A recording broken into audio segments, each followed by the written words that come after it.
پھر پڑھے درود پاک محمد صلی اللہ علیہ وسلم۔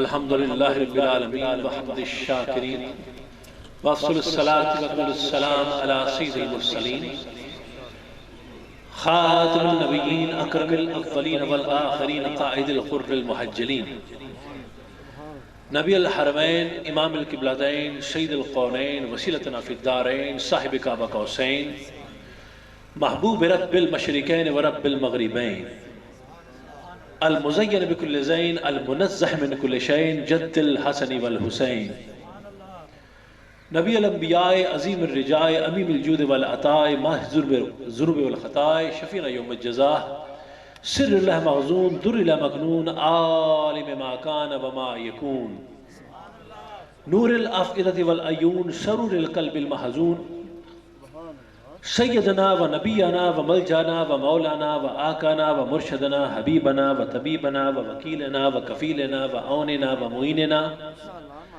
و عیننا و عیاننا و غوثنا و مغیثنا و غیثنا و غیاسنا سیدنا و مولانا ابی القاسم محمد صلی اللہ علیہ وآلہ وسلم نبی المبعوث رحمۃ للعالمین وعلی آلہ طیبین الطاہرین وازواج الطاہرات امہات المومنین واصحاب المکرمین المعظمین وعلی سائر اولیاء امتہ الکاملین العارفین وعلماء ملت الراشدین المرشدین وعلینا معهم اجمعین برحمتک یا رب العالمین یا ارحم الراحمین اما بعد فاعوذ باللہ من الشیطان الرجیم بسم اللہ الرحمن الرحیم قال رسول اللہ صلی اللہ علیہ وسلم اللہم اغفر لی وارحمنی صدق اللہ العظیم وصدق رسولہ النبی الکریم العظیم ان اللہ وملائکتہ یصلون علی النبی یا ایہا الذین آمنوا صلوا علیہ وسلموا تسلیما صلوات پڑھیے۔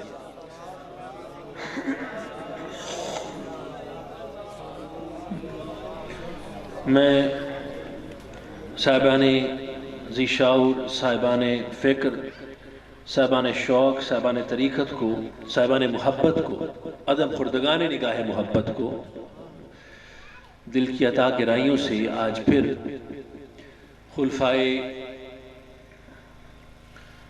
211 کے عرس پاک کے انعقاد پر مبارک پیش کرتا ہوں اور دعا ہے اللہ پاک ان خواجگان کی فیض و برکات رہتی دنیا تک سلامت رکھے آمین۔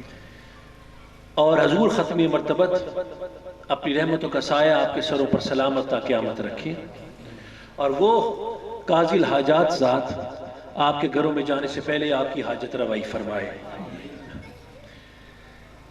میرا تو کوئی ارادہ نہ تھا یہاں پر اس طرح بیٹھنے کا،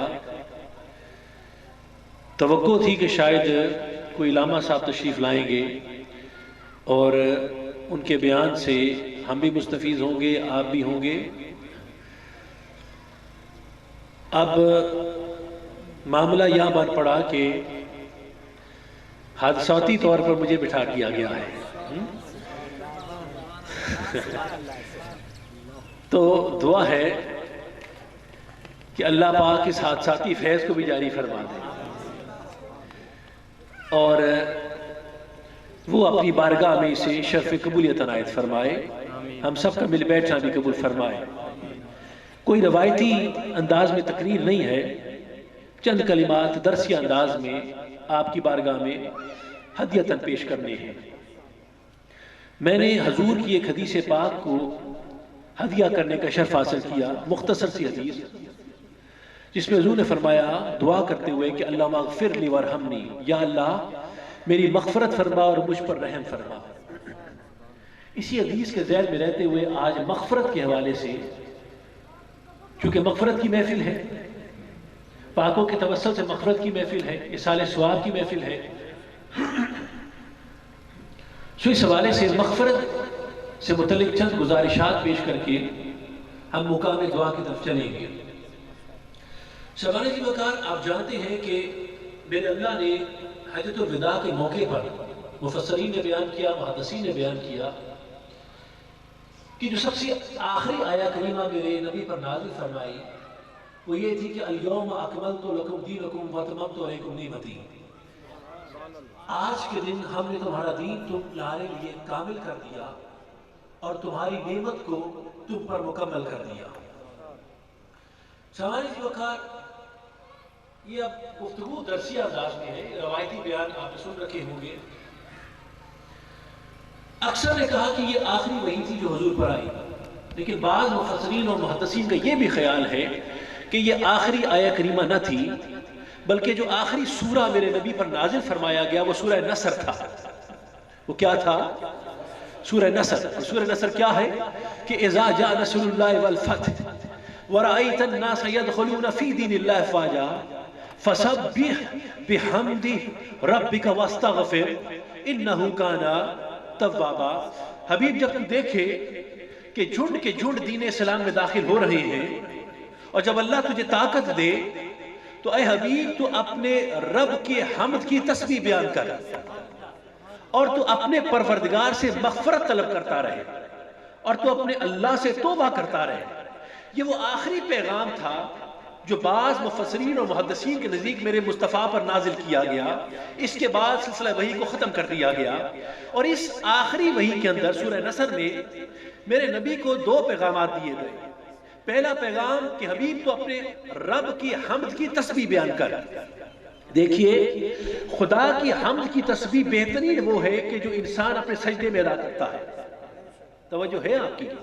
یہ وہ تسبیح ہے کہ مقام قربت کا یہ عالم ہے کہ فکانہ کعبہ قوسین و ادنیٰ کہ دو ہاتھوں کا فاصلہ رہ جاتا ہے، اور یہ وہ تسبیح ہے کہ جو میرے حبیب نے اس مقام پر بھی ادا کی، مقام معراج پر، کہ جب کوئی سمت نہ تھی اس وقت بھی میرے حبیب نے میرے اللہ کے حبیب نے اپنے خدا کے حضور سجدہ کر کے یہ بیان کیا کہ مولا میں جس منزل منتہا پر بھی پہنچ جاؤں اور جتنا بھی قریب آ جاؤں تو میرا خالق ہے اور میں تیری مخلوق ہوں، تو میرا رب ہے اور میں تیرا بندہ ہوں۔ اور یہی وہ معراج تھا کہ جو میرے حبیب خدا نے زمین پر آ کر مومنین اور مومنات کے لیے فرمایا کہ جو معراج میں نے حاصل کی ہے وہ نماز کی صورت میں تمہارے لیے لایا ہوں۔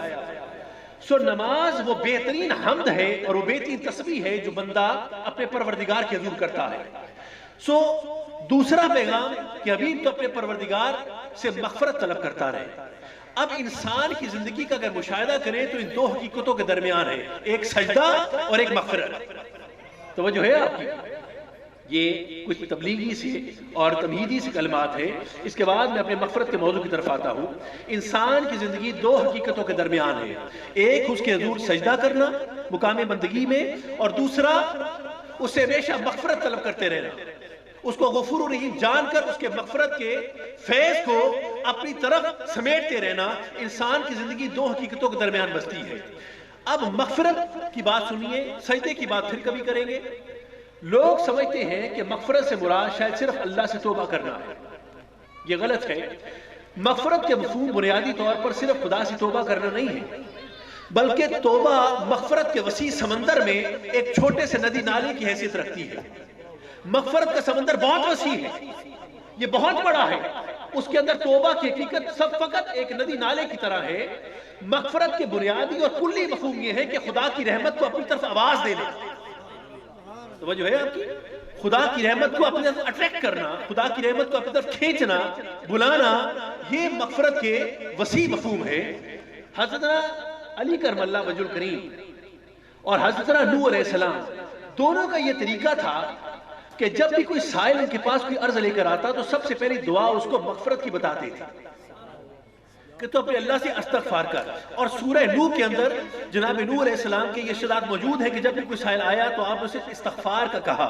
اسی طرح سے جناب علی پاک کے پاس ایک شخص آیا، اس نے کہا کہ علی میرے ہاں بیٹے ہیں، بیٹیاں ہیں اور بیٹا نہیں ہوتا۔ جناب نے فرمایا کہ تو استغفار کیا کر۔ ایک شخص آیا کہ علی میرے ہاں کوئی اولاد ہی نہیں ہے، آپ نے اس کو بھی فرمایا کہ تو استغفار کر۔ پھر ایک شخص آیا کہ علی بڑی مشکل سے ہم اپنے علاقے میں ایک نالا کھینچ کر لائے تھے، وہ خشک ہو گیا ہے، کہا تو بھی استغفار کر۔ پھر ایک آیا کہ علی ہمارا باغ ہے کھجوروں کا، وہ خشک ہو گیا ہے، تو آپ نے اسے بھی فرمایا تو بھی استغفار کر۔ ایک سال آیا کہ جناب علی ہمارے ہاں قید سالی ہو چکی ہے، بارش نہیں ہو رہی، تو آپ نے اسے بھی فرمایا تو بھی استغفار کر. جو سائل آیا آپ نے اسے استغفار کے لیے کہا. لوگ بیٹھے تھے، انہوں نے پوچھا علی یہ کیا ماجرا ہے، جو بھی آتا ہے آپ اسے استغفار کی تعلیم کرتے ہیں؟ تو جناب علی نے فرمایا کہ استغفار کے مفہوم در حقیقت اللہ کی رحمت کو آواز دینا ہے، اللہ کی رحمت کو اپنی طرف آواز دینا ہے، اس کو کھینچنا ہے، اپنی طرف بلانا ہے. اور توبہ اس مغفرت کے وسیع سمندر میں اس کی حقیقت فقط ایک ندی نالے کی طرح ہے، اور مغفرت کے مفہوم بنیادی طور پر خدا کی رحمت کو بلانا ہے. توجہ ہے آپ کی؟ اب صاحبان جی وقار، جو مغفرت ہے، مغفرت اس کی بنیاد نیت کے اخلاص پر ہے. اب میں آیا گفتگو کی طرف. قبلہ جو مغفرت مانگتے ہیں نا آپ اللہ سے کہ مولا تو غفور الرحیم ہے، ہم پر اپنا کرم نازل فرما، ہم تیرے گناہگار بندے تیری بارگاہ میں جھولیاں پھیلا کے بیٹھے ہیں، ہاتھ اٹھا کے بیٹھے ہیں، عرض مند ہے کہ تو ہماری توبہ کو قبول فرماتے ہوئے اپنی مغفرت کا فیض ہم پر جاری فرما. تو یہ جو مغفرت ہے اس کے غفور الرحیم ہونے کو، غفار ہونے کا آواز دینا، یہ نیت کا اخلاص چاہتا ہے. اس کی بنیاد نیت پر ہے. جتنی نیت مضبوط ہے اتنی مضبوطی سے آپ خدا کے غفور الرحیم ہونے کو اور غفار ہونے کو، آپ اس کے فیض کو فیض رساں ہوتے پاتے ہیں. یہ سب نیت کے اوپر ہے، جتنی نیت مضبوط ہے. اب نیت کا اخلاص سنیے، اس کے بعد میں مغفرت کے مفہوم پر آؤں گا. مولا روٹ فرماتے ہیں کہ ایک شخص، توجہ کیجئے میں گفتگو پہ آ چکا ہوں. مولا روٹ فرماتے ہیں کہ ایک شخص رات کو عشاء کے وقت مسجد میں نماز پڑھنے کے لیے نکلا. اب رات کی تاریکی ہے، جب مسجد کی طرف جا رہا ہے تو رستے میں کیچڑ آ گیا، اس کا پاؤں پھسلا اور پھسل کر وہ گر گیا. اب جب گرا کپڑے گندے ہو گئے. اب جب کپڑے گندے ہوئے تو نیت نہ ٹوٹی، کہا پھر واپس جاؤں گا اور دوبارہ جا کے تیار ہوں گا اور پھر نماز کے لیے جاؤں گا. نیت نہ ٹوٹی، نیت قائم رہی کہ پھر بھی میں نے خدا کے گھر جانا ہے اور عشاء کی نماز کو مسجد میں جا کے ادا کرنا ہے. وہ واپس گھر گیا، دوبارہ غسل لیا، نئے کپڑے پہنے. کپڑے پہن کر دوبارہ جب وہ مسجد کی طرف چلا تو اسی مقام پر جہاں پہلے پھسلا تھا اسی مقام پر دوبارہ ٹھوکر لگی اور پھر کیچڑ میں گر گیا. تو وہ جو ہے آپ، اب جب کیچڑ میں گرا پر نیت نہ گری، نیت پھر بھی قائم رہی، کہا اب بھی آؤں گا مسجد.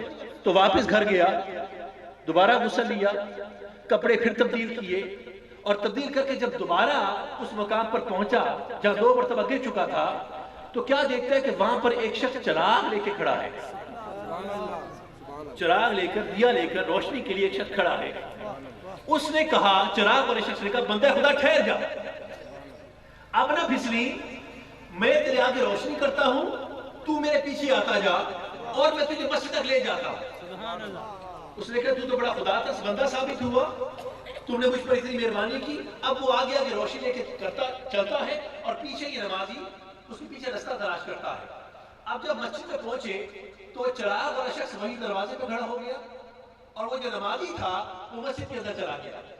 اب جب وہ نمازی مسجد کے اندر گیا تو اسے پیچھے مڑ کے دیکھا تو وہ چراغ والا شخص وہی دروازے کے باہر کھڑا ہے. وہ بڑا حیران ہوا. اس نے کہا بھائی تو رہبر بن کے آیا ہے تو بھی مسجد کے اندر آ جا. 2 لوگوں کی جماعت ہو جاتی ہے، اکٹھی کھڑے ہو کے نماز پڑھ لیتے ہیں. اب ایک مرتبہ کہا تو وہ کوئی نہ بولا، دوسری مرتبہ کہا پھر نہ بولا، تیسری مرتبہ کہا تو اب وہ شخص بول اٹھا جس نے چراغ پکڑا تھا. کہا اے بندہ خدا، میں در حقیقت ابلیس ہوں. توجہ ہے آپ کی؟ میں در حقیقت ابلیس ہوں، شیطان ہوں. اب نمازی کے دل میں خیال آیا کہ یہ تو ابلیس ہے، شیطان ہے، اس کا کام تو ہے مسجد سے روکنا، لیکن یہی مجھے خدا کے گھر تک لا رہا ہے. دل میں خیال آیا یہ کیسے ممکن ہوا؟ تو شیطان نے دل کا حال پڑھ لیا اور کہنے لگا اے بندہ خدا، میں ہی وہ شخص تھا جس نے پہلی مرتبہ تمہیں کیچڑ میں دھکا مارا تھا، اور میں ہی وہ شخص تھا جس نے دوسری مرتبہ تجھے کیچڑ میں دھکا مارا تھا، اور پھر میں ہی وہ شخص ہوں کہ جو تجھے آج چراغ لے کر روشنی کرتا ہوا مسجد تک لے کے آیا ہے. تو اس نے سوال کیا کہ تو نے ایسا کیا کیوں؟ کہا وجہ یہ بنی کہ جس وقت میں نے تجھے پہلی مرتبہ دھکا مارا، کیچڑ میں مارا اور تجھے نماز پڑھنے سے روکنا چاہا، لیکن تیری نیت نہ ٹوٹی، تو نے کہا میں پھر بھی مسجد جاؤں گا، تو اللہ نے تیری نیت کے اخلاص میں تیرے سارے پچھلے گناہ معاف کر دیے. تیری نیت کے اخلاص میں تیرے سارے پچھلے گناہ معاف کر دیے. اب جب تو دوبارہ گھر گیا اور پھر وضو کر کے آیا اور میں نے تجھے دوبارہ دھکا مارا تو تب بھی تیری نیت نہ ٹوٹی، تو تیری نیت کے اخلاص کے صدقے میں اللہ نے تیرے سارے رشتہ داروں اور ہمسایوں کو گناہ معاف کر دیے۔ تو اب جب تیسری مرتبہ تو آیا تو میں نے جان کے تجھے دھکا نہ دیا، کیونکہ اگر میں اب تجھے دھکا دیتا تو مجھے ڈر تھا کہ شاید خدا تیری نیت کے صدقے میں ساری امت کے گناہ معاف نہ کر دے۔ تو میں نے در حقیقت تجھ پر بھلا نہیں کیا، اپنے آپ پر بھلا کیا کہ میں ہی تجھے جا کے مسجد پہنچا دوں، کہیں تیری وجہ سے ساری امت کے گناہ معاف نہ ہو جائیں۔ تو صاحبان ذی وقار آپ نے غور کیا، مولانا روح فرماتے ہیں کہ جب نیت کا اخلاص شامل ہوتا ہے، جب کسی عمل کی بنیاد نیت کی مٹھاس پر اخلاص پر رکھی جاتی ہے تو شیطان بھی رکاوٹ نہیں بنتا، وہ بھی رہبر بن جاتا، وہ بھی آپ کے لیے رہبر بن جاتا ہے۔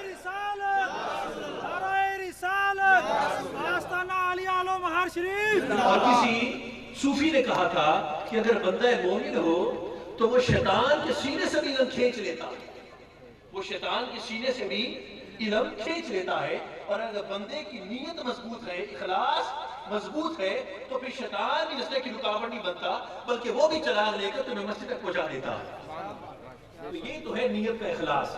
اچھا، اب کوشچن یہ ہے، سوال یہ ہے کہ نیت کا اخلاص ہو گیا، آپ کی نیت مضبوط ہے، مان لیا، ٹھیک ہو گیا نا، نیت کا اخلاص ہے آپ کے اندر، پکی ہوگی نیت۔ اب ہے آپ نے اللہ سے مغفرت مانگنی۔ اب آئیے مغفرت پر۔ اب مغفرت پانے دو طریقے ہیں، کتنے؟ بولیے کتنے؟ آپ توجہ کر رہے ہیں نا؟ روایتی گفتگو سے ہٹ کے گفتگو کر رہا ہوں۔ مغفرت کے دو طریقے ہیں، ایک تو ہے کہ اللہ کی محبت میں اس سے مغفرت طلب کرنا، توجہ ہے، خدا کی محبت آپ کے دل میں جاگی اور خدا کے شوق میں، اس کی محبت میں، اس کی چاہت میں، حب میں آپ نے اللہ کو پکارا، اے اللہ میں تیرا بندہ تجھ سے محبت رکھتا ہوں، تو اس محبت کی دفعہ مجھے معاف فرما دے اور میری مغفرت کو قبول فرما لے۔ یہ تو ہے پہلا طریقہ۔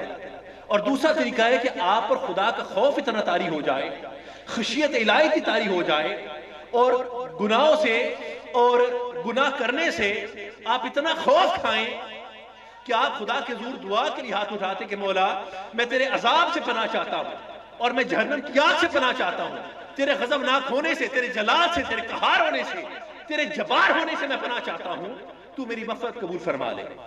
تو یہ دو ہی طریقے ہیں جن سے آپ خدا کو پکارتے ہیں، ایک محبت اور دوسرا خوف۔ توجہ ہے آپ کی؟ کتنے ہیں؟ کیا؟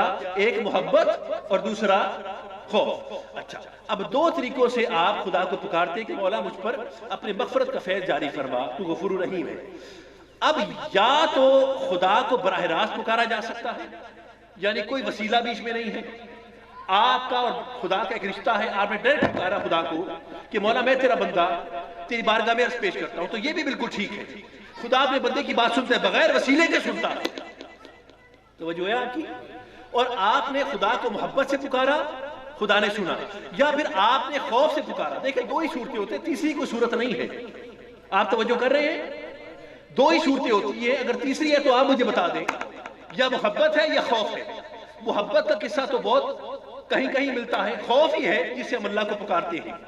تو اب یا تو آپ خدا کو بغیر وسیلے کے پکارو ڈائریکٹ کہ مولا میں تیرا بندہ محبت سے پکارتا ہوں، تب بھی خدا سنتا ہے، یا بغیر وسیلے سے خوف سے پکارے کہ مولا میں تیرا بندہ ہوں اور تیری پناہ چاہتا ہوں، تب بھی خدا سنتا ہے۔ تو پہلی چیز تو یہ ہے کہ آپ بغیر وسیلے کے دعا مانگے، اور یہ بالکل برحق ہے، ٹھیک ہے، اس میں کوئی شک نہیں ہے۔ ایسا نہیں ہے کہ اگر آپ بغیر وسیلے سے مانگیں گے تو خدا نہیں سنے گا، خدا سنتا ہے۔ توجہ ہے آپ کی؟ خدا سنتا ہے، اس کا بندے سے ایک رشتہ ہے، اور اس رشتے کے توسل سے، اس رشتے کے صدقے میں خدا اپنے بندے کی پکار سنتا ہے۔ یہ تو ایک طریقہ۔ اب دوسرا طریقہ یہ ہے کہ آپ کسی کے وسیلے سے خدا کو پکاریں۔ توجہ ہے؟ پہلا طریقہ بھی ٹھیک ہے اور دوسرا طریقہ بھی ٹھیک ہے۔ دوسرا طریقہ یہ ہے کہ آپ خدا کے غفور و رحیم ہونے کو، غفار ہونے کو آپ کسی شخص کے وسیلے سے پکاریں۔ اب یہاں بھی معاملہ دو طرح کا ہے کہ یا تو اس شخص کی محبت میں پکاریں گے یا اس شخص کے خوف میں پکاریں گے۔ یعنی کسی کی محبت آپ پر اتنی غالب آ گئی کہ محبت اللہ سے نہیں ہے، پر محبت اس شخص سے ہے، اور اس شخص کی محبت نے آپ کو اتنا مجبور کیا کہ کہیں میرا محبوب روٹھ نہ جائے، تو آپ نے اللہ کی حضور دعا کے لیے ہاتھ اٹھا دیے۔ توجہ ہے آپ کی؟ کہ کہیں میرا محبوب نہ روٹ جائے مجھ سے، وہ اداس نہ ہو جائے، ناراض نہ ہو جائے، تو اس کی محبت وسیلہ بنی. توجہ ہے؟ اس کی محبت، یعنی محبت اس سے ہے لیکن دعا خدا سے مانگی جا رہی ہے. یا پھر کسی شخص کا خوف آپ پر اتنا طاری ہوا کہ وہ شخص اتنا غضبناک ہے آپ پر کہ آپ ڈر گئے، اور اس ڈر کے عالم کے اندر آپ نے خدا کو پکارنا شروع کر دیا. اب خوف تو ہے بندے کا، توجہ ہے، لیکن بندے کا خوف وسیلہ بن گیا اسے پکارنے کا. توجہ ہے آپ کی؟ میں اس کی مثال پیش کرتا ہوں. یا تو محبت کسی بندے کی ہو یا کسی بندے کا خوف ہو. محبت و خوف مخلوق کے ساتھ ہے لیکن پکارا اللہ کو جا رہا ہے. مثال کے طور پر حضرت سیدنا عمر فاروق رضی اللہ تعالیٰ عنہ کی ذات گرامی، آپ کے دور خلافت میں آپ کی عادت تھی کہ آپ ہاتھ میں 2 منہ والا کوڑا رکھتے تھے. چابک 2 منہ والا کوڑا. رات کو گشت کرتے تھے، جہاں بھی کوئی خطا کار ملتا، گناہ کرتا وہ ملتا، اور شاہد شہید خود عمر پاک ہوتے، گواہ خود وہ ہوتے، تو وہاں پر سزا نافذ کرنے میں دیر نہیں کرتے تھے، فوراً لٹا لیتے تھے اور سزا نافذ کر دیتے تھے. اب اسی طرح ایک شخص شراب خانے سے نکلا. سنیے گا، شراب پیتا ہوا، ہاتھ میں بوتل پکڑی ہے شراب کی، اور مدینے کی گلیوں سے گزر رہا ہے. اب شراب پیتے ہوئے سامنے سے عمر پاک تشریف لے آئے. سامنے سے عمر پاک تشریف لے آئے. اب جب عمر پاک کو دیکھا تو آپ جانتے ہیں کہ عمر کا گناہگاروں کے لیے، خطاکاروں کے لیے کہر جو بڑا مشہور تھا. آپ کا ادب بھی بڑا مشہور تھا، آپ کیسے غضبناک ہوتے یہ بھی مشہور تھا، آپ کا جلال بھی مشہور ہے. تو جب جناب عمر پاک کو اس شرابی نے دیکھا تو اس شرابی کے ہاتھوں کے طوطے اڑ گئے. توجہ ہے؟ اور سر سے لے کر پاؤں تک وہ خوف سے سفید ہو گیا، اس کی زبان بھی سفید ہو گئی اور کپکپانے لگا. اب غور کیجئے، خوف اللہ کا نہیں، خوف عمر کا. توجہ ہے؟ خوف اللہ کا نہیں آیا. اگر اللہ کا خوف ہوتا تو میں خانے جاتا کیوں؟ اگر اللہ کا خوف ہوتا تو شراب پیتا کیوں؟ لیکن اس وقت اسے اللہ کا خوف نہیں، عمر کا خوف آیا، اور اس خوف کے اندر اس نے اللہ کو پکارا. ہائے، توجہ کیا آپ نے؟ خوف ہے عمر کا، پکار رہا ہے اللہ کو، اور دعا کیا کی؟ مولا آج مجھے عمر کے قہر سے بچا لے، میں قسم اٹھاتا ہوں کبھی شراب کو ہاتھ نہیں لگاؤں گا. توجہ ہے آپ کی؟ مولا بس آج مجھے عمر کے عذاب سے، قہر سے بچا لے، میں دوبارہ کبھی شراب کو ہاتھ نہیں لگاؤں گا. ابھی اس کی دعا مکمل ہوئی، عمر پاک قریب آ گئے. کہا کون ہے؟ اس نے اپنا عطا پتہ بیان کیا کہ حضور میں فلاں بندہ فلاں جگہ کا رہنے والا. آپ نے دیکھا اس کے بغل میں بوتل ہے. آپ نے کہا یہ بغل میں کیا چھپایا ہے؟ اس نے بے ساختہ کہہ دیا کہ علی یہ تو عمر یہ تو سرکہ ہے. یہ کیا ہے؟ شراب نہیں ہے، یہ سرکہ ہے. وہ بھی عمر پاک تھے. انہوں نے نکال دکھا کون سا سرکہ ہے. جب اس نے بوتل نکالی تو واقعی سرکہ بن گئی تھی. جب بوتل نکالی تو واقعی سرکہ بن گئی. یعنی خوف عمر کا ہے، پکارا اللہ کو ہے، اس خوف کے وسیلے سے بھی اللہ نے توبہ کو قبول کر لیا. ہم تو مائل بکرم ہیں پر کوئی سائل ہی نہیں، راہ دکھلائیں کسے راہ رب منزل ہی نہیں. وہ تو کہتے ہیں کوئی مجھ سے مانگنے والا تو ہو، کوئی مجھ سے معافی کا طلبگار تو ہو، کوئی توبہ کرنے والا تو ہو، کوئی مجھے غفار کہہ کے پکارنے والا تو ہو. کسی کے خوف سے پکارے، پھر میں اپنا فیض اس پر جاری نہ کروں تو میں خدا کیسا؟ میں خدا کیسا؟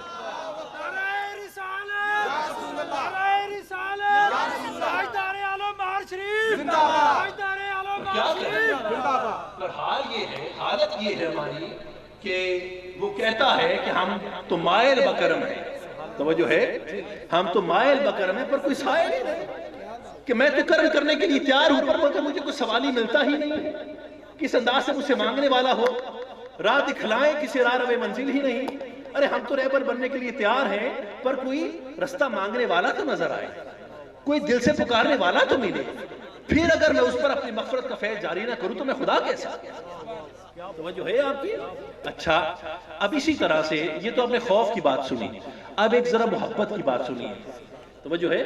گفتگو منتقل ہو رہی ہے، بس اسی انداز سے سادہ انداز سے گفتگو چلے گی. دیکھیے حضرت موسیٰ کاظم رضی اللہ تعالیٰ عنہ کی ذات پاک، ائمہ اہل بیت کے یہ غالباً 7ویں امام ہیں. میں ٹھیک ہے کہ 8ویں ہیں؟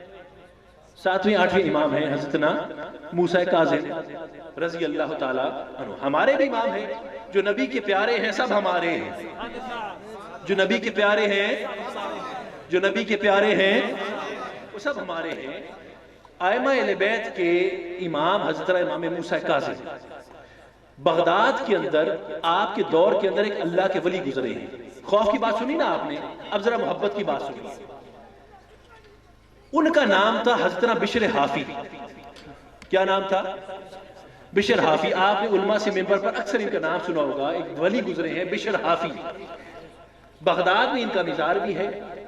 حضرت امام موسیٰ کاظم کے دور کے اندر بشر جو تھے ایک عادی شرابی تھے. ولایت ملنے سے پہلے شرابی ایسے پکے کہ کوئی پوچھتا کہ جناب بشر تیرا گھر کہاں ہے تو کہتے میرا گھر شراب خانہ ہے. ایسے عادی شرابی، خوراک بھی شراب تھی. توجہ ہے آپ کی؟ خوراک بھی شراب تھی. ہر وقت جو مست رہتے تھے شراب کے نشے میں. اب بشر حافی ایک دن رات کو شراب خانے کی طرف جا رہے ہیں. بیٹھئے گا. صفحہ صاحب کدھر ہے؟ سبحان اللہ سبحان اللہ سبحان اللہ سبحان اللہ. اچھا توجہ ہے آپ کی؟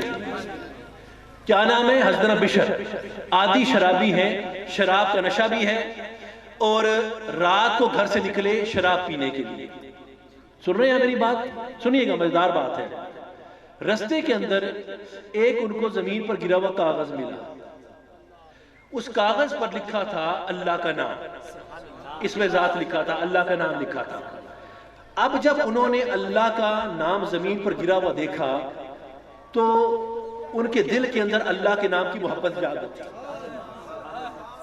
اب آپ جانتے ہیں کہ جو شرابی ہوتا ہے نا، نشے میں اس کی محبت بھی کسی کے لیے بڑھ جاتی ہے، اگر کسی کے لیے غصہ آ جائے تو وہ بھی بہت بڑھ جاتا ہے، کیونکہ جذبات بھڑکے ہوتے ہیں شراب پی کر. توجہ ہے آپ کی؟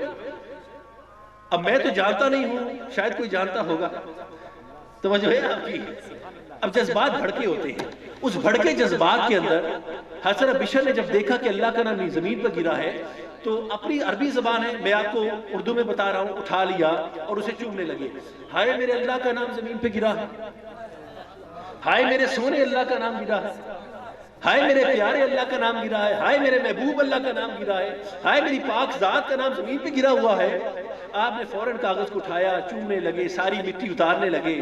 اب تھا نیت شراب خانے کی، نیت بدلی، واپس گھر کو چلے گئے. گھر گئے اور جا کر اس کاغذ کو صاف کیا، مٹی اتاری، اس کو خوشبو لگائی، عطر وغیرہ لگایا اور لگا کر اس کو محفوظ جگہ پر اوپر سنبھال کے رکھ دیا ادبن، کہ میرے اللہ کے نام کی بے ادبی نہ ہو. ہائے دل میں محبت جاگی اللہ کی، اللہ کے نام کی محبت، کہ میرے اللہ کا نام اس کی بے ادبی نہ ہو. اس کو پاک کر کے اوپر رکھ دیا اور رکھنے کے بعد دوبارہ شراب پینے کے لیے شراب خانے چلے گئے. توجہ ہے؟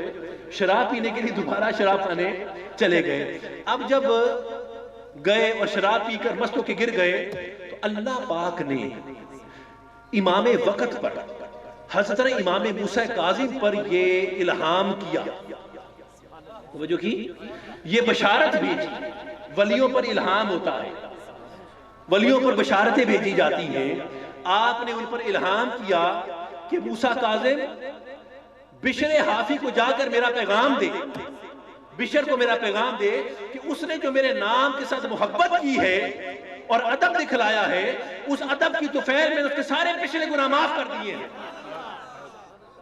میں نے اس کے سارے پچھلے گناہ بولیے معاف کر دیے ہیں.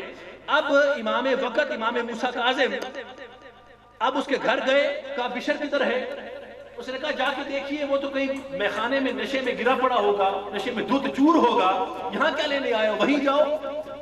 امام موسیٰ کاظم اب غور کیجئے، امام وقت ہیں، ولی وقت ہیں. توجہ ہے آپ کی؟ امام الاولیاء ہیں آپ اپنے زمانے کے. آپ شراب خانے کی طرف گئے اور شراب خانے کے دروازے پہ جا کے دستک دی. اب وقت کا امام دستک دے رہا ہے. کون دے رہا ہے؟ وقت کا امام. آپ ہوش میں ہیں نا؟ توجہ ہے آپ کی؟ امام وقت شراب خانے کے دروازے پہ جا کے دستک دیتا ہے اور پوچھتا ہے کہ بشر کدھر ہے؟ اس نے کہا وہ دیکھو وہ تو گرا پڑا ہے، بے ہوش ہو کر شراب پی کر نشے میں گرا پڑا ہے. آپ نے فرمایا کہ اس کو جگاؤ اور اسے کہو کہ میں آیا.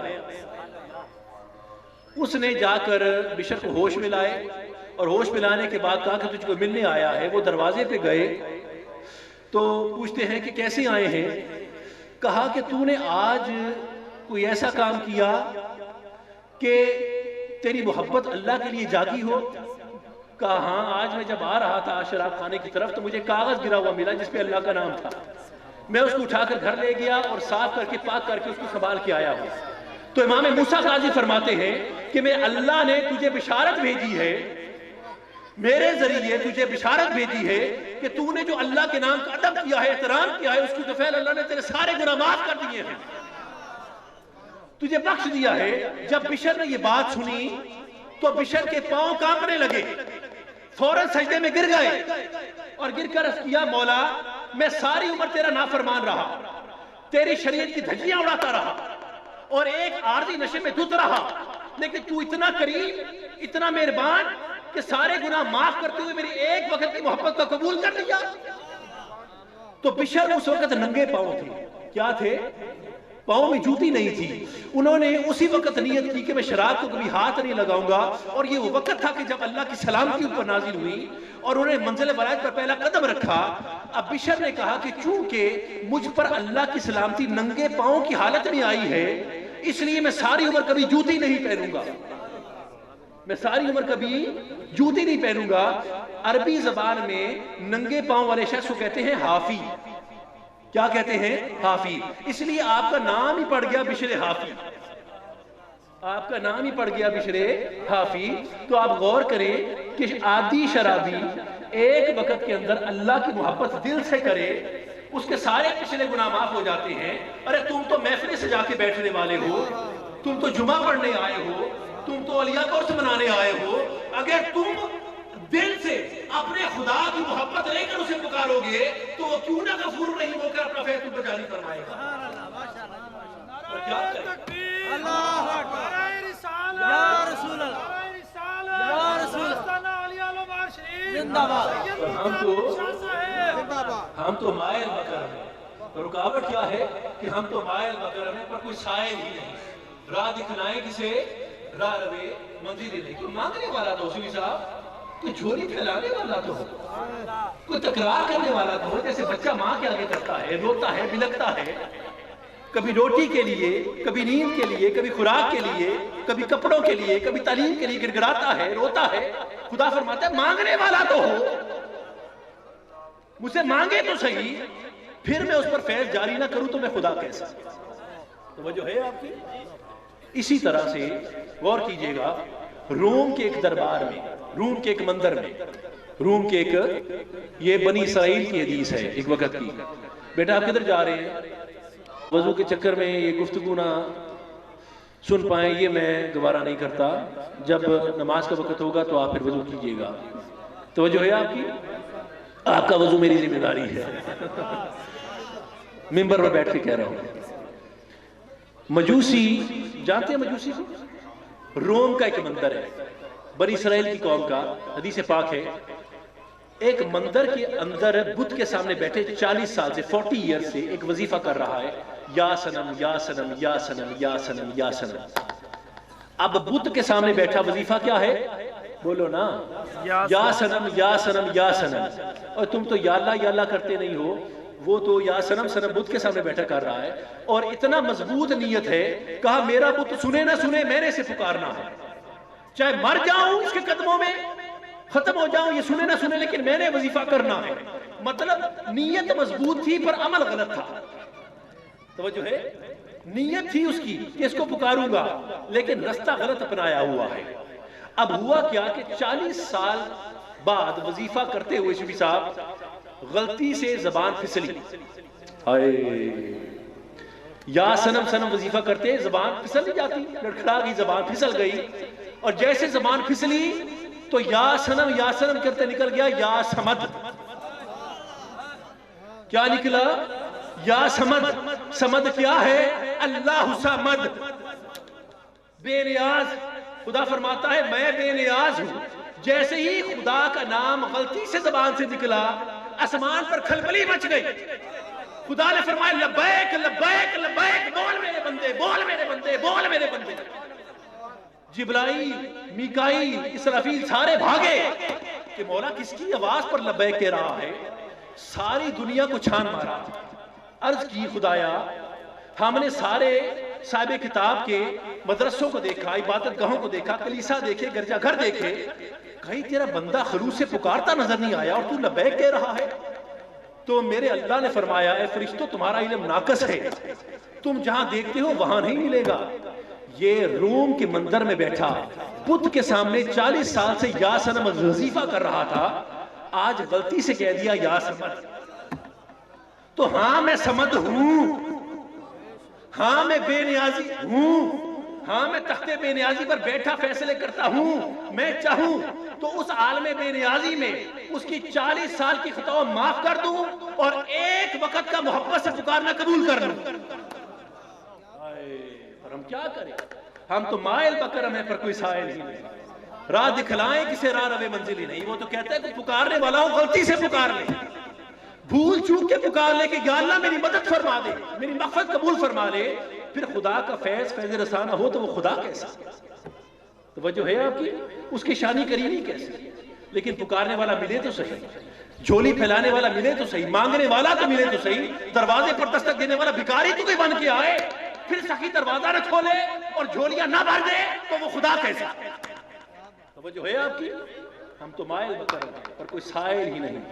راہ دکھلائیں کسے راہ روے منزل ہی نہیں. حضرت موسیٰ علیہ السلام، بات ضروری ہے، یہ باتیں خشک تو ہوتی ہیں لیکن کم از کم اس سے آپ کا آپ کے خدا سے رشتہ واضح ہو جاتا ہے کہ وہ کتنا قریب ہے آپ سے. وسیلے سے بھی پکارو، ویسے بھی پکارو تو خدا سنتا ہے. تو وہ جو ہے آپ کی حضرت موسیٰ علیہ السلام کا دور ہے. آپ کے دور کے اندر آپ نے خواہش کی اپنے اللہ سے کہ مولا میری امت کا سب سے بدترین گناہگار انسان مجھے دکھا، سب سے گناہگار، بدماش، سب سے کمینہ بندہ مجھے تو دکھا. خدائے پروردگار کی وحی آئی کہ موسیٰ فلاں جگہ پر صبح کے وقت کھڑا ہو جا، جو صبح کے وقت پہلا شخص گزرے گا وہ تیری امت کا بدکار سب سے گناہگار انسان ہوگا. جناب موسیٰ اللہ کی وحی کے تحت اس جگہ پر کھڑے ہو گئے صبح کے وقت. اب کیا دیکھتے ہیں کہ پہلا جو شخص گزرا اس نے 4 سال کا بچہ گود میں اٹھایا ہے. 4 ایئرز، 4 سال کا بچہ گود میں اٹھایا، اس کا منہ ماتھا چومتا جا رہا ہے، پیار کر رہے ہیں اپنے بیٹے کو. اب جب وہاں سے گزرا تو موسیٰ بڑے حیران ہوئے، یہ جو اپنے بچے سے اتنی محبت کر رہا ہے یہ میری امت کا گناہگار شخص ہے، سب سے بدکار ہے. پر آپ مشیت الہی پر راضی رہے. مولا ٹھیک ہے، جیسے تیرا اذن ہے، جیسے تیرا حکم، جیسے تو چاہے. اب جب دیکھا اس شخص کو تو دل میں خواہش پیدا ہوئی کہ مولا گناہگار اگر ایسا ہے تو پھر نیکوکار بھی دکھا دے. اگر سب سے گناہگار ایسا ہے تو پھر میری امت کا سب سے بہترین نیک انسان بھی دکھا دے.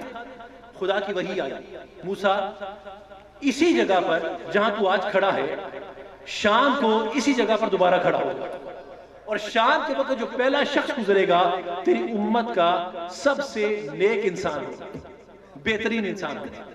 موسیٰ شام کے وقت پھر اس جگہ پہ کھڑے ہوئے تو کیا دیکھتے ہیں کہ وہی شخص جو صبح کو گزرا تھا وہی شام کو گزرا. ذرا توجہ ہے آپ کی؟ جو صبح کو گزرا تھا نا بچے کو اٹھا کے، وہی شخص شام کو بچے کو اٹھا کے پھر گزرا. جناب موسیٰ کے دل میں خیال آیا، مولا تیری کیسی ربوبیت ہے، تیرے کیسے فیصلے ہیں، عجیب فیصلے ہیں تیرے. میری امت کا گناہگار بھی وہ، میری امت کا بہترین بھی وہ. یہ کیوں کر ممکن ہے کہ صبح گناہگار ہو شام کو بہترین ہو جائے، نیک ہو جائے؟ یہ کیسے ہوا؟ اللہ کی وحی آئی کہ ہاں موسیٰ تو ٹھیک کہتا ہے، جب یہ صبح گزرا تو تیری امت کا بدترین انسان تھا، لیکن جب یہ گزر کر گیا آگے تو آگے جنگل آ گیا. اور جب جنگل آیا تو جو 4 سال کا بچہ گود میں اٹھایا تھا نا، اس نے اپنے باپ سے ایک معصومانہ سوال کیا، بابا یہ جنگل بہت بڑا ہے. توجہ ہے آپ کی؟ بابا یہ جنگل بہت بڑا ہوتا ہے. باپ نے کہا میرے بیٹے پیار کرتے ہوئے یہ جنگل بہت بڑا ہوتا ہے، اس میں بڑے درخت ہیں، کتنے کتنے اونچے درخت ہیں، یہ کئی میلوں تک یہ جنگل جو ہے پھیلا ہوا ہے، اس میں کئی جانور رہتے ہیں اور بہت بڑے جنگل ہوتے ہیں. بچہ بڑا خوش، یہ جواب مل گیا. بچے کا تجسس بڑا، اس نے کہا بابا اس جنگل سے بھی کوئی بڑی چیز ہے؟ کہاں بیٹا؟ یہ پہاڑ جس پہ ہم چل رہے ہیں، جس نے جنگل کو اٹھا کے رکھا ہے، ایسے کئی جنگل ایک پہاڑ پر آباد ہوتے ہیں۔ تو پہاڑ بڑے ہیبت ناک، دیو قامت، بلند و بالا، مضبوط، فلک بوز قسم کے پہاڑ ہوتے ہیں، اور پہاڑ جنگلوں سے بہت زیادہ بڑے ہوتے ہیں، بہت وسیع ہوتے ہیں۔ بچہ بڑا خوش ہے۔ اچھا، بچے کا تجسس بڑھتا جا رہا ہے۔ بچے نے کہا بابا پہاڑ سے بھی کوئی بڑی چیز ہے؟ باپ نے کچھ دیر کے لیے سوچا اور پھر آسمان کی طرف دیکھا، کہا وہ نیلی چھتری، وہ آسمان بیٹا پہاڑوں سے بھی بہت بڑا ہے، ایسے کئی لاکھوں کروڑوں اربوں پہاڑ جو ہیں اس آسمان کے نیچے بسے ہوئے ہیں، تو یہ بہت وسیع ہے، یہ نیلا آسمان یہ بہت پھیلا ہوا ہے، بہت بلند ہے، بہت وسیع ہے، بہت بڑا ہوتا ہے۔ بچہ بڑا خوش کہ مجھے جواب مل گیا۔ اب بچے نے پھر سوال کر دیا کہ بابا اس آسمان سے بھی کوئی چیز بڑی ہے؟ اب جب یہ سوال کیا تو باپ کے دل کی تار چھڑ گئی اور باپ کی آنکھوں سے ٹپ ٹپ آنسو گرنے لگے اور کہا بیٹا اور تو کوئی چیز بڑی نظر نہیں آتی، تیرے باپ کے گناہ اس سے بھی بڑے ہیں، تیرے باپ کے گناہ اس سے بھی بڑے ہیں۔ باپ کو روتے ہوئے جب بچے نے دیکھا تو بیٹے نے معصومیت سے اپنے باپ کے آنسو پوچھنے شروع کیے، پوچھتا ہے اور باپ کے رخسار کو چومتا ہوا کہتا ہے کہ بابا میرے بابا کے گناہوں سے بھی کوئی بڑی چیز ہے؟ یہ وہ وقت تھا کہ جب اس کا باپ پھوٹ پھوٹ کر رونے لگا اور کہنے لگا بیٹا اور تو کوئی چیز نظر نہیں آتی، صرف خدا کی مغفرت و رحمت، صرف خدا کی مغفرت و رحمت، یہ تیرے باپ کے گناہوں سے بھی بہت بڑی ہے۔ خدا نے فرمایا موسیٰ یہ وہ وقت تھا کہ جب یہ عقیدہ رکھ کر شام کو یہ تیرے سامنے سے گزرا تو ہاں میں نے اس کو تیری امت کا بہترین انسان بنا دیا، جس نے بھروسہ کیا مجھ پر کہ اگر اس کے گناہ آسمان سے بھی بڑے ہیں تو میری رحمت اس سے بھی بڑی ہے، میری مغفرت اس سے بھی بڑی ہے۔ کوئی پکارنے والا تو ملے، چاہے ساری عمر گناہ کیوں نہ کیے ہوئے، اور مجھے پکارے، دل سے پکارے کہ مولا تو غفور رحیم ہے، تو پالنے والا ہے، تو گناہ کو بخشنے والا ہے، تو پھر میں آگے سے نہ بخشوں تو میں خدا کیسا؟ پر حال کیا ہے کہ ہم تو مائل نہ کرم ہے پر کوئی سائل ہی نہیں، راہ دکھلائیں کسی راہ روے منزل ہی نہیں۔ یہاں پر مال کے لیے تو فرمائش کی جا رہی ہے، اولاد کے لیے تو فرمائش کی جا رہی ہے، خدا کو بھی کی جاتی ہے، پیران کو بھی کی جاتی ہے، رزق کے لیے تویز تو مانگے جا رہے ہیں، فصلوں کے لیے مٹی تو دانے تو لا کے دم کرائے جا رہے ہیں، پر کبھی کسی نے یہ نہیں کہا مولا کہ تو مغفرت فرما دے، پیر ہاتھ اٹھا دے کہ اللہ ہمیں بخش دے، ہماری مغفرت فرما دے۔ ہم تو مائل بکرم ہے پر کوئی سائل ہی نہیں، راہ دکھلائیں کسے راہ روے منزل ہی نہیں۔ اسی طرح سے توجہ ہے آپ کی، حضرت موسیٰ علیہ السلام کے ہی دور کے اندر ایک شخص کے مشہور واقعہ ہے، 200 سال اس نے گناہ کیے، کتنے؟ for 200 years۔ بس بات ختم ہو رہی ہے میری، توجہ کیجئے، اس کے بعد ایک اور بات ہے اور پھر بات ختم ہے۔ 200 سال کے گناہ کیے، 200 سال کے گناہ کرنے کے بعد لوگوں نے کہا بڑا کمینہ انسان تھا، اتنا گناہگار، خدا کا نبی کا گناہگار، اٹھاؤ اس کو پھینکو کہیں باہر، روڑی پہ جا کے پھینکو، کتے بلے کھائیں اسے، گدے آ کے کھائیں اسے، اور اتنا اس نے ہمیں خراب کیا اور اللہ اور نبی کو خراب کرتا رہا۔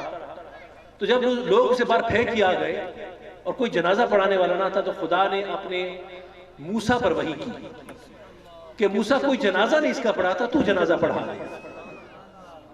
200 سال تیری نافرمانی کی، 200 سال میری نافرمانی کی، بے شریعہ رہا، بے ہدایتہ رہا، میں کیوں اس کا جنازہ پڑھاؤں؟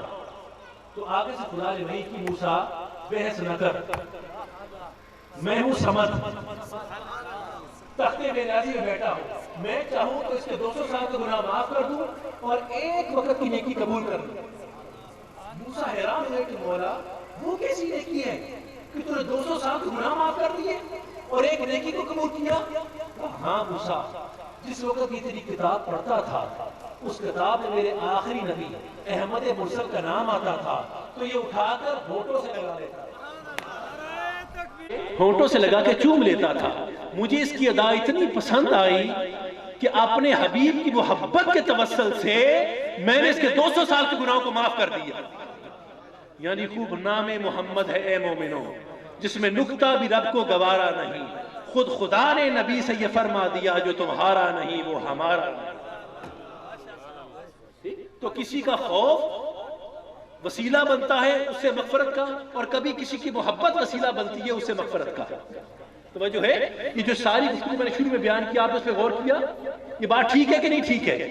کہ کسی کی محبت بزکات اس سے مغفرت کا وسیلہ بنتی ہے، اور کبھی کسی کا خوف اس سے مغفرت کا وسیلہ بن جاتا ہے، اور کبھی بغیر وسیلے کے بھی خدا سن لیتا ہے، بغیر وسیلے کے بھی خدا سن لیتا ہے۔ تو دونوں طریقوں سے مانگا جائے ٹھیک ہے، پر مانگنے والا تو ہو، وہ تو بیٹھا ہے کرم کے دروازے کھول کر، پر مانگنے والا تو ہو، جھولی پھیلانے والا تو ہو۔ اب میں ساری گفتگو کو سمیٹ رہا ہوں، توجہ ہے آپ کی، ساری سمیٹ رہا ہوں۔ ایک حدیث پاک بڑی مشہور ہے، آپ حج پہ جاتے ہیں، حجر اسود کا بوسہ لیتے ہیں نا؟ کیوں لیا ہے آپ نے اس کا بوسہ، کیوں لیتے ہیں؟ بولیے، جس نے عمرہ کیا، حج کیا، بتائیں حجر اسود کا بوسہ کیوں لیتے ہیں آپ؟ ہمارے نبی صلی اللہ علیہ وسلم نے اسے چوما دی۔ نبی نے بھی چوما؟ اچھا، کچھ لوگ کہتے ہیں جنت سے آیا پتھر ہے، تو جنت سے آیا پتھر، تو میرا نبی تو جنت کا بھی سردار ہے، تو سردار غلام کا بوسہ کیوں لے؟ توجہ ہے بھئی، اگر پتھر جنت کا ہے تو مصطفیٰ جنت کے سردار، مصطفیٰ کی بیٹی عورتوں کی سردار، مصطفیٰ کے نواسے جوانوں کے سردار، تو یہ تو خاندان ہی سرداروں کا ہے، تو سردار غلام کو کیوں چومے، یا غلام سردار کو چومے؟ جناب حلیمہ سعدیہ جب لے کر گئی تھی حجر اسود کے پاس حضور کو کہ حضور بوسہ لیں اس کا، تو حضور نے بوسہ نہیں لیا، حجر اسود باہر آ گیا تھا اور اس نے حضور کو چومنا شروع کر دیا تھا۔ حلیمہ پریشان ہو گئی تھی یہ واقعہ دیکھ کر، توجہ ہے آپ کی؟ تو جنت سے آیا پتھر، یہ تو فضل ہے اس کا، اس کی اور وجہ کیا ہے؟ آئیے میں آپ کو بتاتا ہوں، بیچ میں ہی یہ بات واضح ہو جائے کہ نیت اور توبہ، یہ دونوں باتیں بیچ میں آ جائیں گی۔ آپ جانتے ہیں کہ حضرت عمر ابن الخطاب ایک مرتبہ جب طواف کر رہے تھے تو حجر اسود کے پاس آ کے جب چومنے لگے تو کہنے لگے کہ اے پتھر، تو پتھر ہے اور میں پتھر شکر ہوں، پتھروں کو توڑنے والا ہوں، دل کرتا ہے تمہیں بھی توڑ دوں، پر کیا کروں، جب کہ میرے نبی کے ہونٹ لگ گئے ہیں، تجھے چومنا مجھ پر واجب ہو گیا۔ تو جو ہے یہاں تک حدیث سنیے آپ نے، یہ حدیث مکمل نہیں ہے، اب حدیث سنیے پوری۔ صرف عمر پاک اس وقت طواف نہیں کر رہے تھے، ساتھ علی پاک بھی موجود تھے، دونوں حضرات مل کر طواف کر رہے تھے۔ اب جب عمر پاک نے یہ کہا جملہ، اس کے بعد علی پاک کی باری آئی۔ جب علی پاک نے اس کا بوسہ لیا تو بوسہ لے کر یہ دعا کی کہ ہاں حجر اسود میں اس لیے تجھے چومتا ہوں کیونکہ میرے نبی کے تجھے ہونٹ لگے ہیں، لیکن میں تجھے اس لیے بھی چومتا ہوں کیونکہ تو روز قیامت مومنین کے ایمان کی گواہی دے گا اور منافقین کی منافقت کو بیان کرے گا۔ توجہ ہے آپ کی؟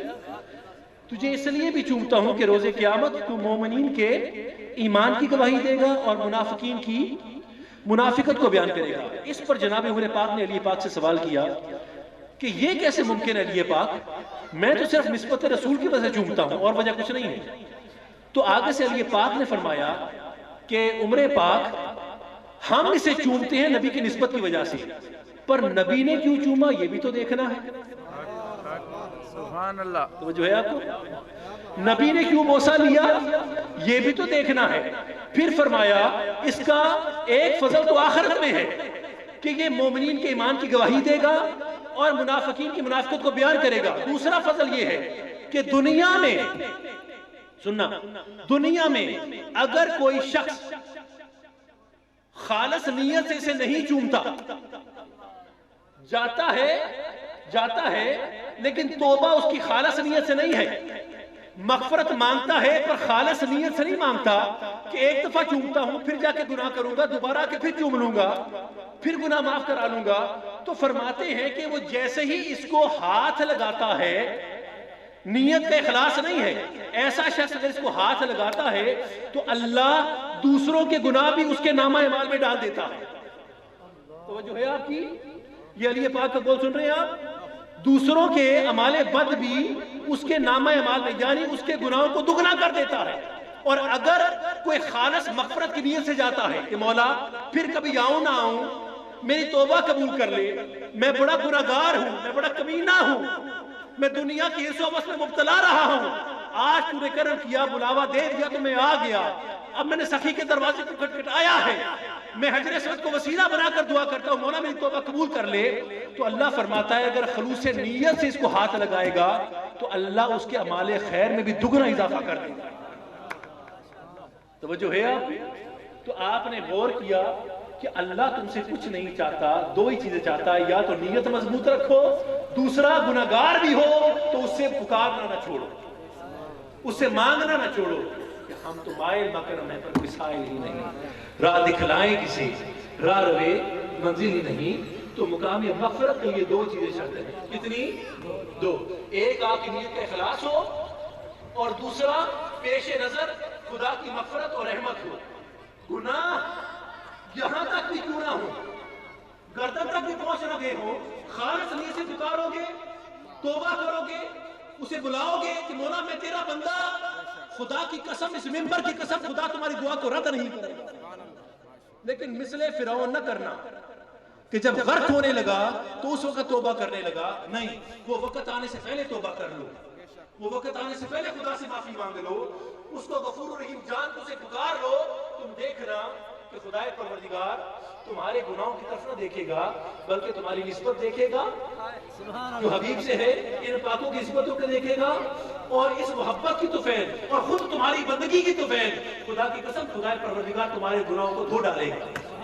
میرے نبی نے فرمایا کہ جب اس کا بندہ، حضرت عبداللہ بن عباس سے روایت ہے کہ جب میرا بندہ مجھے سال میں پکارتا ہے کہ اس کی نیت میں اخلاص ہوتا ہے، تو فرماتے ہیں کہ میں اسے ایسے پاک کرتا ہوں کہ جیسے ابھی ماں کی پیٹ سے باہر نکلا ہے، جیسے ابھی ماں کے پیٹ سے باہر نکلا ہے، اس حال سے اسے مطہر و پاک کر دیتا ہوں۔ سو دعا کرتے ہیں کہ خدائے پروردگار اس مغفرت کے اور رحمت کے فیض کو ہم پر جاری فرمائے، اور ان پاکوں کی طفیل بھی ہماری مغفرت فرمائے، اور ہماری بندگی کی طفیل بھی جو اس کے ساتھ ہمارا ایک رشتہ ہے، اس کے طفیل بھی اللہ پاک ہماری مغفرت فرمائے اور ہماری توبہ کو قبول فرمائے۔ وما علینا الا البلاغ المبین، وصلی اللہ تعالی علی رسول خیر خلقہ محمد و آلہ و اصحابہ اجمعین۔ جن احباب نے سنت بسم اللہ الرحمن الرحیم، قل هو اللہ احد اللہ الصمد لم یلد ولم یولد ولم یکن له کفوا احد۔ بسم اللہ الرحمن الرحیم، قل اعوذ بالفلق من شر ما خلق ومن شر غاسق اذا وقب ومن شر النفاثات في العقد ومن شر حاسد اذا حسد۔ بسم اللہ الرحمن الرحیم، قل اعوذ برب الناس ملک الناس اله الناس من شر الوسواس الخناس الذي يوسوس في صدور الناس من الجنة والناس۔ بسم اللہ الرحمن الرحیم، الحمد للہ رب العالمین الرحمن الرحیم مالک یوم الدین، ایاک نعبد و ایاک نستعین، اهدنا الصراط المستقیم صراط الذین انعمت علیہم غیر المغضوب علیہم ولا الضالین، آمین آمین عنا برب العالمین۔ بسم اللہ الرحمن الرحیم، الف لام میم ذلک الکتاب لا ریب فیہ ھدی للمتقین الذین یؤمنون بالغیب ویقیمون الصلاة ومما رزقناہم ينفقون والذین یؤمنون بما انزل الیک وما انزل من قبل وبالآخرة هم یوقنون اولئک علی ھدی من ربہم واولئک هم المفلحون۔ ان رحمت اللہ قریب من المحسنین وما ارسلناک الا رحمة للعالمین۔ الا ان اولیاء اللہ لا خوف علیہم ولا هم یحزنون۔ ما كان محمد أبا أحد من رجالكم ولكن رسول الله خاتم النبيين وكان الله بكل شيء عليما۔ إن الله وملائكته يصلون على النبي يا أيها الذين آمنوا صلوا عليه وسلموا تسليما۔ الصلاة والسلام عليك يا سيدي يا رسول الله وعلى آلك وصحبك يا حبيب الله۔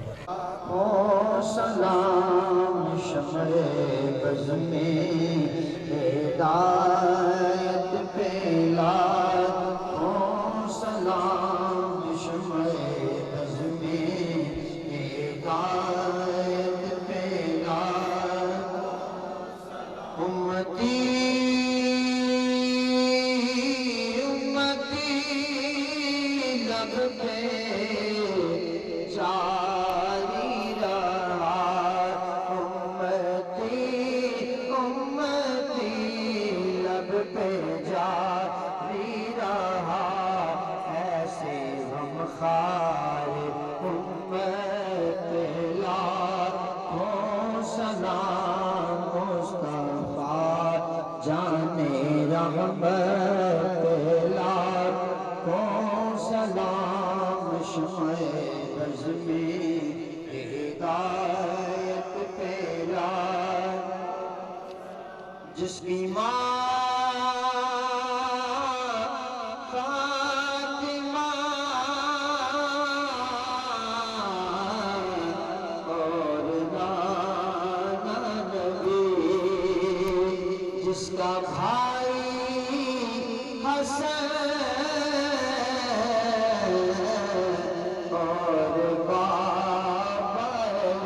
اس حسین ابن حیدر لاکھوں سلام مصطفیٰ جان رحمت لاکھوں سلام شمع رز میں ہدایت بلا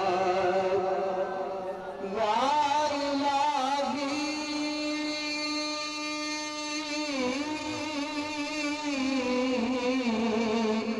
صدقائے آل رسول یہ سلام عاجزانہ ہو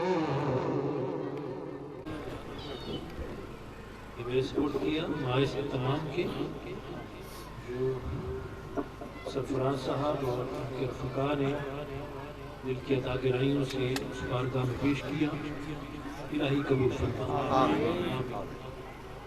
اللہم صلی علی سیدنا محمد و آل سیدنا و مولانا محمد و اصحاب سیدنا و مولانا محمد و بارک وسلم علیہ یا الہی ہدیہ کلام ہدیہ درود السلام جو اس مقام پر الحمدللہ تیرے کرم و فضل سے آج ہم نے پیش کیا اور مقصود تیری ذات رہی مطلوب تیری ذات رہی موجود بھی تو رہا نور بھی تیرا رہا تیری رضا کو حاصل کرنے کے لیے تیرے حبیب کی ناشناسی کے لیے اپنے شعور ذات کو بیدار کرنے کے لیے اپنے لاشعور کو پہچاننے کے لیے منزل خود تصابی میں منزل خود غاہی میں اور مقصد مجاز کو چھوڑ کے مقصد حقیقی کی خاطر اور مقصد دنیا کو چھوڑ کے مقصد آخرت کی خاطر اور مقصد عارضیت کو چھوڑ کے مقصد دائمیت کی خاطر کسی اور کے لیے نہیں تیرے لیے مولا ہماری اس محفل کو قبول فرما اور اپنا فضل و کرم ہماری زندگی کے ہر پہلو پر نازل فرما بارگاہ صدر کائنات نور کائنات جان کائنات اول کائنات آخر کائنات جناب محمد رسول اللہ صلی اللہ علیہ وآلہ وسلم آقا غریب نواز کی بارگاہ میں پیش کرتے ہیں حضور غریب امتی سب حاضر ہیں آپ کی شکران حاضر ہیں دل میں محبتوں کو سمیٹ کر نفس و انکساری کو سمیٹ کر خشوع کے ساتھ آپ کی بارگاہ میں حاضر ہیں دامن پھیلے چوڑیاں پھیلے دل پھیلے نگاہ کرم چاہ رہے ہیں نگاہ فضل چاہ رہے ہیں متمنی دعائیں میرے نبی آپ کے قریب اس کائنات پر آئے میرے سارے بھائی بہنوں کے دلوں کو یاد فرمائیے گا ہمارا جینا مرنا حضور آپ کی محبت کے ساتھ ہے آپ کے عشق سے عبارت ہے ہم نے جو بچپن میں کلمہ اپنی سماعتوں میں اپنے ماں باپ سے سنا اسی کلمے کو لے کر آج اس عمر تک پہنچے ہیں اور چاہیے رہے ہمارا خاتمہ اسی کلمے پر ہو ہمارے بچوں کے سینوں میں بھی آپ کی محبت منتقل ہو جائے ہمارے گھروں میں بھی حضور آپ کے نام کے دیے چلتے نظر آئیں ہمارے گھروں پر آپ کے نام کی جھنڈے بلند ہوتے نظر آئیں نعتیں ہمارے گھروں سے جاری رہے ذکر ہمارے گھروں سے جاری رہے آپ راضی رہے آپ کا نبی راضی رہے ہم سے کوتاہی ہو گئی لغزش ہو گئی ہو تو اپنے حبیب کے طفیل معاف کر دیجیے گا الہی آپ معاف کرنے والے ہمیں معاف فرما دیں ہماری غلطی کوتاہیوں کو معاف فرما دیں ہمارے عیبوں کی پردہ پوشی فرما دیجیے ہمارے نامہ ہمارے خیر پر اضافہ فرما دیجیے ہماری آنکھ پر اپنے مغفرت کا فیض جاری فرمائیے ہماری شفاعت عطا فرمائیے اس دنیا میں مغفرت فرما دیجیے آخرت میں مغفرت فرما دیجیے سفر کا مہینہ ہے شہادتوں کا مہینہ ہے آل نبی کے قافلے کا مہینہ ہے اور جو دربار یزید میں کبھی زید نے خطبہ دیا کبھی زینب نے خطبہ دیا اور اپنے خون سے اسلام کی کھیتی کی آبیاری کی اپنی چادریں دے کر اسلام کی چادر کو بچا لیا دعا کرتے اللہ پاک دشنگان کربلا کی طفیل شہدائے کربلا کی طفیل معصومین کربلا کی طفیل پاکوں کی طفیل نبی کے بچوں کی طفیل نبی کے شہزاد و شہزادیوں کی طفیل ایک ایک متبہر و معتبر خون کے قطرے کی طفیل ان کا فیضان ہم پر جاری فرما ہمارے حبیب قبول فرما اہل بیت کی بارگاہ میں پیش کرتے ہوئے خلفاء کی بارگاہ میں اصحاب کی بارگاہ میں ازواج اور اولیاء کی بارگاہ میں پیش کرتے ہیں اللہ پاک سب کے فیضان کریم میں سے ہمارے قلب کو مطار منور و معطر فرمائے اور جو کچھ پیش کیا گیا اس کا احسان ثواب مشاق عالم حاشی کی بارگاہ میں پیش کرتے ہیں دعا ہے خواجگان اپنی نگاہ کرم و شفقت اسی انداز سے قائم رہے جس طرح ظاہری یاد میں قائم رہی ہے یہ سٹیج آپ ہی کی سجائی ہوئی ہے، آپ ہی کی توجہات آج بھی یہ سٹیج مانگتی ہے، تو توجہات قائم رکھیے گا، نگاہ شفقت قائم رکھیے گا، اس علاقے پر اپنا خاص کرم فرمائیے، خاص توجہ ضرورت ہے اس علاقے پر آپ کی، اس مٹی کو ذخیر فرما دیں، یعنی کہ عشق نبی سے ذخیر فرما دیں، حب اولیاء سے ذخیر فرما دیں، حب آل نبی سے ذخیر فرما دیں، حب اصحاب نبی سے ذخیر فرما دیں، درود و سلام صلات کی صداؤں سے زمین کو ذخیر فرما دیں، یہ سب طرف سے ہونا ہے، آپ کی توجہ سے ہونا ہے، مہربانی فرمائیے گا، پھر حاصل محفل، کرام محفل، رونق محفل، تلاوت محفل، قرآن محفل، جو کچھ پیش کیا گیا اس کا سارے ثواب باجگان 11 شریف کو پیش کرتے ہیں، گورڈین صاحب، الدین صاحب، اکبر علی صاحب اور ان کے رفقاء، ان کے بچے بچیاں تمام کو پیش کرتے ہیں۔ اللہ پاک تمام کی قبول کو کشادہ فرمائے اور ان کے فیض و برکات میں اللہ پاک رہتے دنیا تک جاری ساری فرمائے۔ خصوصیت کے ساتھ اپنے برادر جناب خلیفہ عبدالستار صاحب کو پیش کرتے ہیں اور دعا اللہ پاک کو جنات الفردوس میں اعلیٰ مقام دے اور ان کے قبر و حشر کے مرحلہ آسان فرماتے ہوئے اللہ پاک ان کی بہترین شفاعت فرمائے اور ان کے بیٹوں بیٹیوں کے لیے دعا ہے اللہ پاک ان کو بھی اپنے اسلاف کے نقش قدم پر چلنے کی توفیق عطا فرمائے۔ کچھ چل رہا ہے سفرات میں دیکھ رہا ہوں لیکن ابھی منزل ہے جہاں تک پہنچنا ہے، لیکن خوشی ہے کہ دیار غیر میں پروان چڑھنے والا آج 11 کی مٹی کے اندر آ کر اپنے باپ دادا کی یاد کو تازہ کرتا ہے، تو شاباش، خوش ہوں، شاباش، خوش ہوں میں۔ میری دعا ہے کہ آپ کے بیٹے بیٹیاں بھی اسی روش کو قائم رکھیں آگے اور خاندانی انتشار کا خدشہ سب دور ہو، اور مشتاق کے لیے بھی دعا ہے کہ مشتاق اللہ اس کو بھی سلامت رکھے اور اس کو بھی بادشاہ فرمائے، اپنے بچوں کی خوشیاں دیکھنے نصیب فرمائے۔ سارے بھی بھائیوں کے لیے دعا ہے اللہ پاک آپ سب کے کلی رزق میں اضافہ فرمائے، اللہ آپ کی مشکل کشائی نوازی و دستگیری فرمائے۔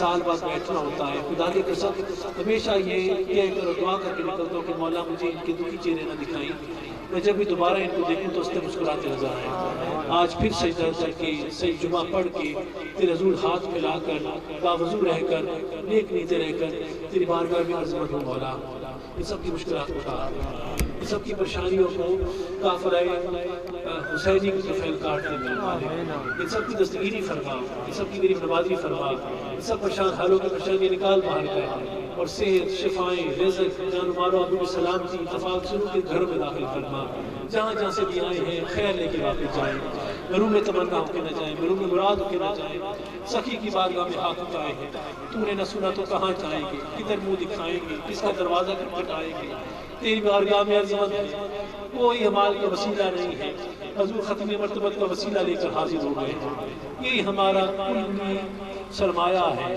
جس کو تیری بارگاہ میں پیش کر رہے ہیں، عشق نبی، محبت نبی، نام نبی، اس کی طویل ہم پر کرم فرما دے، میرے سارے دوستوں کی خیر ہو، آپ کے دلوں میں جو بھی بستا ہے میں امید کرتا ہوں اچھی دعائی کر رہے ہوں گے، اللہ پاک اپنی فضل و کرم سے اسے قبول فرما لے اور آپ کو ظاہری و قلبی سکون عطا فرمائے، جو دین مانگتے ہیں دین دے، جو دنیا مانگتے ہیں دنیا عطا فرما، بس کرم کرنا، جو جس جس حال میں آیا ہے تو مہربان ہے، وہ قادر مطلق ذات ہے، سب پر اپنا فیض کریمی نازل فرما، ان سب پر اپنا فضل نازل فرما، کرم نازل فرما، جس جس حال سے آئے، جہاں جہاں سے آئے، گھروں میں باہر پہنچے، پہلے ان کی دعائیں جا کے ان کے گھر میں پہنچ جائیں، انشاءاللہ تعالیٰ ایسا ہی ہوگا، تیری ذات میں بھروسہ ہے ہمیں، صلی اللہ تعالیٰ علی رسول خیر خلقہ محمد و آلہ وصحبہ اجمعین۔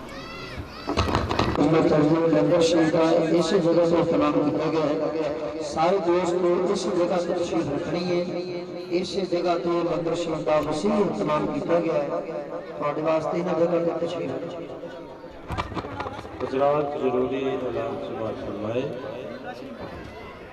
حضرت بابا عبدالمجید صاحب رحمۃ اللہ علیہ نقشبندی مجددی خلیفہ مجاز آستانہ عالیہ آل و محاصرین، ان کا سالانہ اس اپنا بھوگی بنگلہ انتہائی محبت عقیدت کے ساتھ منایا جا رہا ہے، جس کی صدارت اس جگر و شیخ خطیب الاسلام محبوب پاکستان حضور کی فیض الحسن علیہ رحمہ آپ کے نور نظر مخدوم المشائخ پیر سید مرتضیٰ حمید شاہ صاحب فرما رہے ہیں۔ تمام پیر بھائیوں سے التماس ہے کہ شرکت فرما کر محفل کی رونق کو دمالا فرمائیں اور حضور کے فیض سے مستفید ہوں۔ حضرت بابا عبدالمجید صاحب رحمۃ اللہ علیہ خلیفہ مجاز آستانہ عالیہ عالم و شریف آپ کا سالانہ عرس پرسوں بروز اتوار چک نمبر 518 کعبے نظر نبی محمد موگی بنگلہ میں انتہائی محبت و عقیدت سے منایا جا رہا ہے، جس کی صدارت مخدوم المشائخ حضور قبلہ پیر سید مرتضی امین شاہ صاحب دامت برکاتہ العالیہ آپ فرما رہے ہیں۔ تمام پیر بھائیوں کو شرکت کی دعوت دی جاتی ہے، شرکت فرما کر ثواب درائم حاصل۔ تمام دوستوں سے التماس ہے کہ اپنی جگہ بیٹھ جائیں۔ بیٹھے تن زمین بردی کلام کہتے، بیٹھے تن زمین بردی کلام کہتے، ایویں پیر چوم دے اسی اللہ والے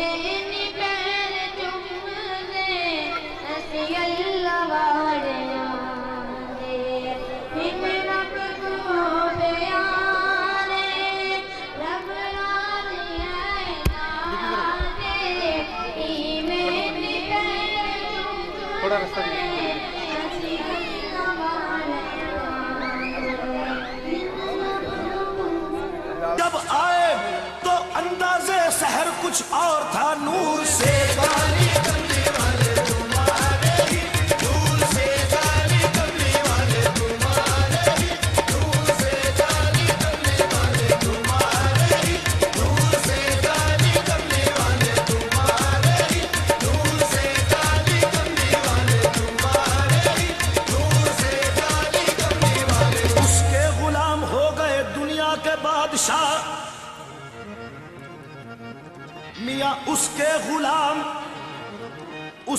غلام ہو گئے دنیا کے بادشاہ، جو بھی غلام احمد مختار ہو گیا، جب نور لازوال کا اظہار ہو گیا، ظلمت کدا بھی مرکز انوار ہو گیا، نور سے گالی کرنے والے تمہارے ہی، نور سے گالی کرنے والے تمہارے ہی، نور سے گالی کرنے والے تمہارے ہی، نور سے گالی کرنے والے تمہارے ہی، نور سے گالی کرنے والے۔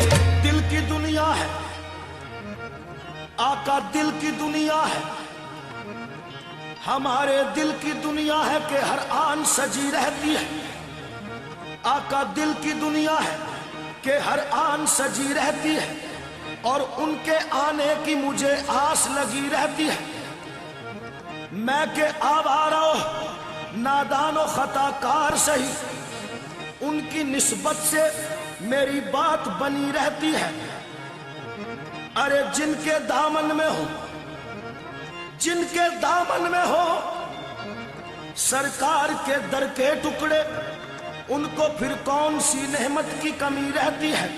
ذکر ہوتا ہے میری بزم میں ان کا یارو، گویا ایک نور کی چادر سی تنی رہتی ہے، نور سے گالی کرنے والے تمہارے ہی، نور سے گالی کرنے والے تمہارے ہی، نور سے گالی کرنے والے تمہارے ہی، نور سے گالی کرنے والے تمہارے ہی، نور سے گالی کرنے والے۔ ارے شرف انسان کا، میاں شرف انسان